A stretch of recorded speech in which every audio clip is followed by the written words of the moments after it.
जी नाज़रीन, करमपुर में अवां सां आम ख़बर की आगाही शेयर कंदा हलूं।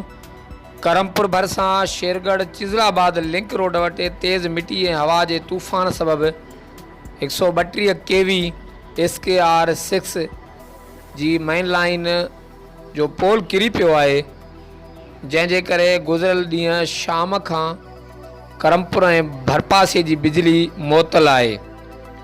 GSO सब डिविज़नल ऑफिसर शिकारपुर ऐं GSO एक्सियन डिवीज़न लाड़काणे जी टीम ऐं अमलो किरल पोल वटि पहुतल आहे। किरल पोल जी जोड़जक जो कम तेज़ीअ सां जारी आहे त ॿिए तरफ़ सिपको जे ज़रियनि मूजिबि करमपुर ऐं भरपासे जी बिजली शाम 5 खां 6 वॻे ताईं बहाल थी वेंदी।